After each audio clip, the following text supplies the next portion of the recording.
পহেলা ফেব্রুয়ারি, যে দিনটিতে বাংলা একাডেমি প্রাঙ্গণ আর সোহরাওয়ার্দী উদ্যান ভরে ওঠে বইপ্রেমী মানুষের ভিড়ে, সেই দিনটি এবার ছিল একেবারেই ভিন্ন।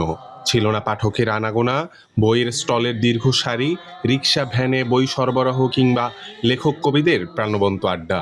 যেই কোনো সিচুয়েশনেই এই বইমেলা না করা, সেটা কিন্তু আমাদের সাথে, আমাদের যে 52 সালের যে ভাষা আন্দোলনের সাথে এই বাংলাদেশের মানুষজনের যে সেতুবন্ধন, সেই সেতুবন্ধনটার উপর আক্রমণ। এই বইমেলা আমাদের সমস্ত সাংস্কৃতিক আন্দোলনের একটা বড় তীর্থকেন্দ্র। এই বইমেলাকে কেন্দ্র করে সারা বাংলাদেশের মানুষ অধীর আগ্রহে অপেক্ষা করে, লেখকরা অপেক্ষা করে, পাঠকরা অপেক্ষা করে, প্রকাশকরা অপেক্ষা করে।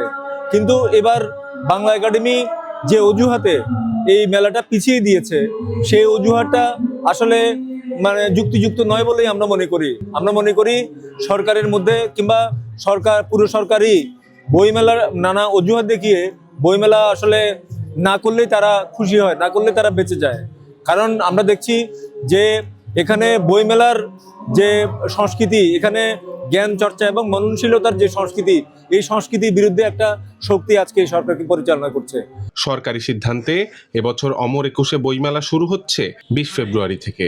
এর প্রতিবাদ ও ঐতিহ্য রক্ষার দাবি থেকে পহেলা ফেব্রুয়ারি রবিবার বাংলা একাডেমি চত্বরে আয়োজন করা হয়েছিল দিনব্যাপী প্রতীকী অমর একুশে বইমেলা। অনেক ঝুঁকি আছে, সব ঝুঁকি রাষ্ট্র মোকাবেলা করতে পারে। ওই বাংলা একাডেমি কিংবা সোহরাওয়ার্দী উদ্যানের ওই সামান্য একটু জায়গা নিরাপত্তা দিতে পারলেন না। নানান রকমের অনিশ্চয়তার কারণে একটা প্রতিবাদ করার জন্য এই বইমেলাটার আয়োজন করা হয়েছে।